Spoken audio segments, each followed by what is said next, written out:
when a strict white judge sentenced a black woman unfairly for a peaceful protest. He never imagined she'd soon be his boss.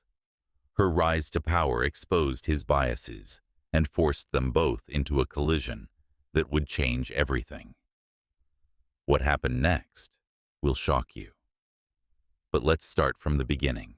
Judge Gregory Matheson sat high on the mahogany bench, his posture as sharp as his piercing gray eyes.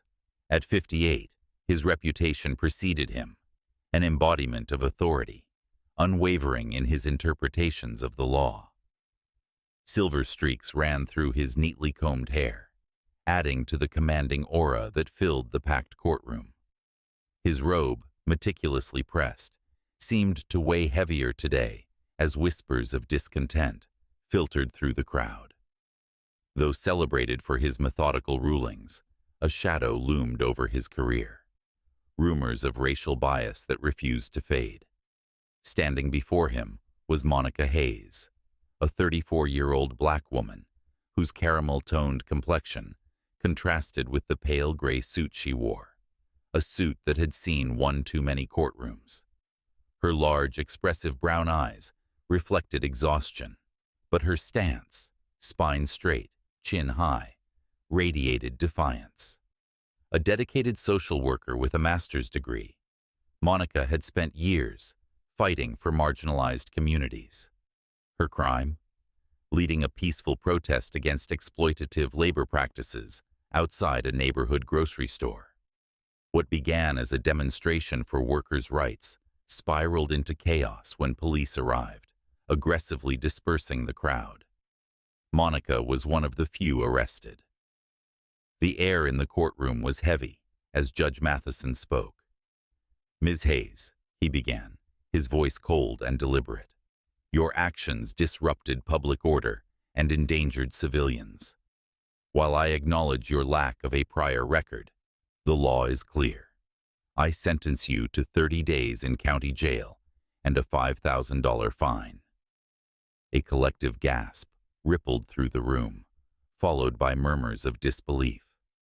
Monica's public defender, a young attorney with fire in his eyes, sprang to his feet. "Your Honor, this punishment is grossly disproportionate."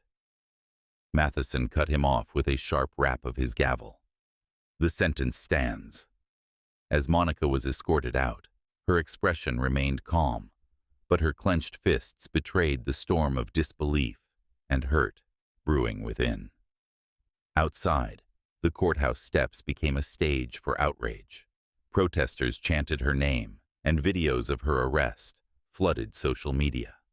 A firestorm of hashtags and news coverage emerged, marking the moment as a flashpoint for systemic injustice.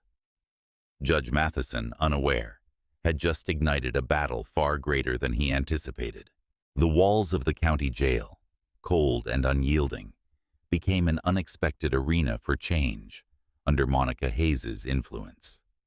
From the moment she entered, her presence was different, her demeanor calm, her purpose resolute.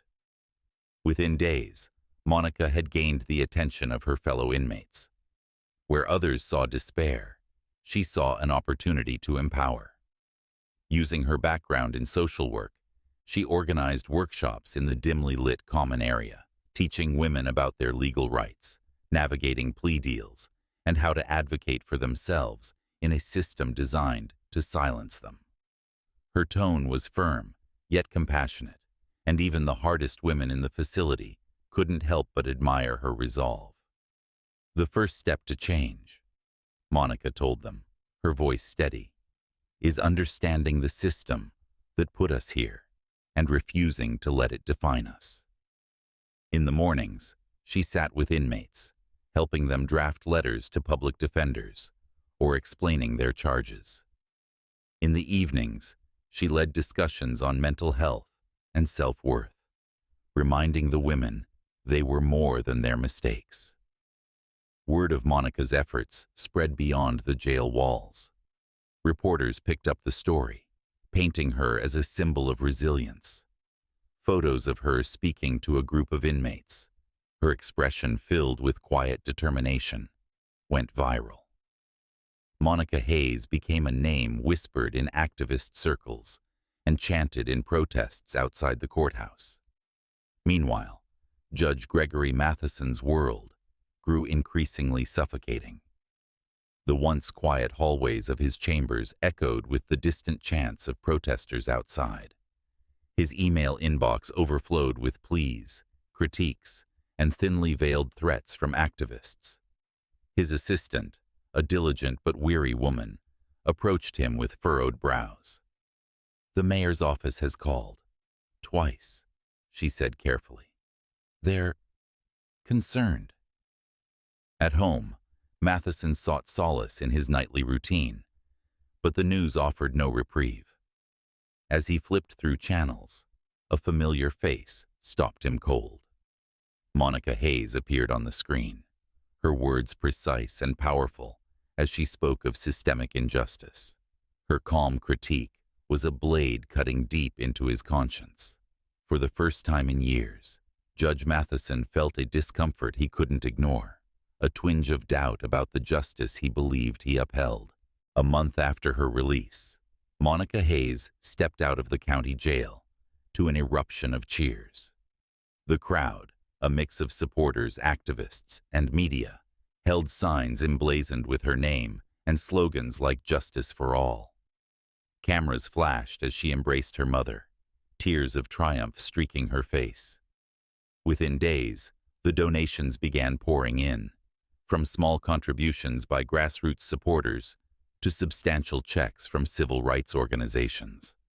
With these funds, Monica wasted no time.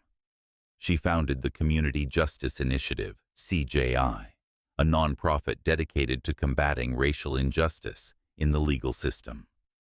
Monica's vision was bold, not only to support those wrongfully impacted by bias, but to tackle the systemic roots of the problem.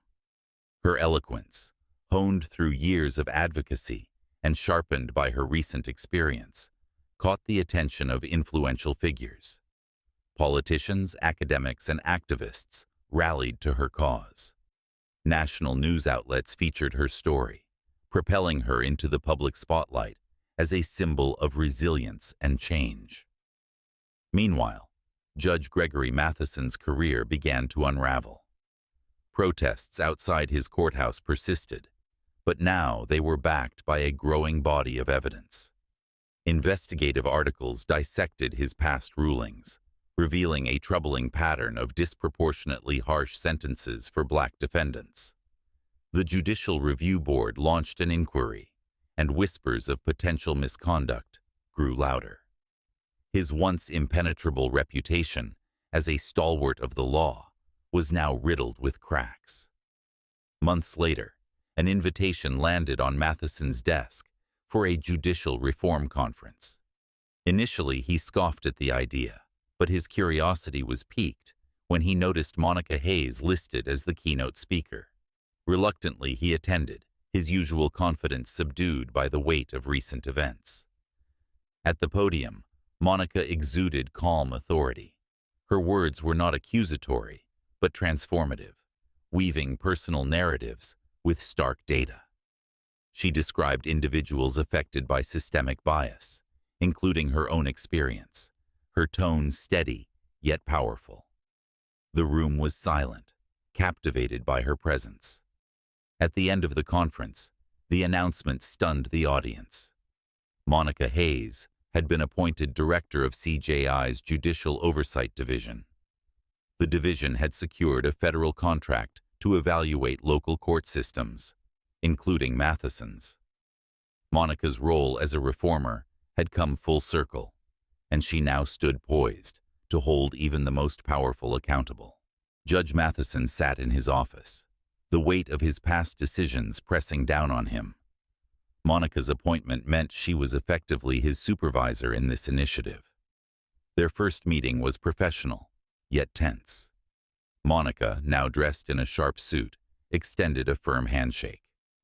"Judge Matheson," she said evenly, "I look forward to working with you."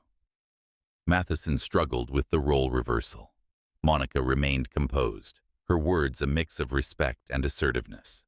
She outlined the program's goals, emphasizing collaboration over retribution. Yet, her unspoken message was clear. Change was non-negotiable. Over the next months, Matheson participated in workshops led by Monica's team. Through data, testimonials, and tough conversations, he began to confront his biases. It was not an easy journey, but Matheson's transformation started with self-awareness and humility. In time, the two found mutual respect. Matheson, once a symbol of the system's flaws, became an advocate for reform. Monica's influence extended beyond the courtroom, inspiring a wave of change across the city's judicial landscape. What began as an act of injustice evolved into a story of redemption and transformation. Monica's resilience not only redefined her own path, but forced a man like Matheson to question his beliefs. Together, they became unlikely allies in the fight for equity, a testament to the power of perseverance and the possibility of change.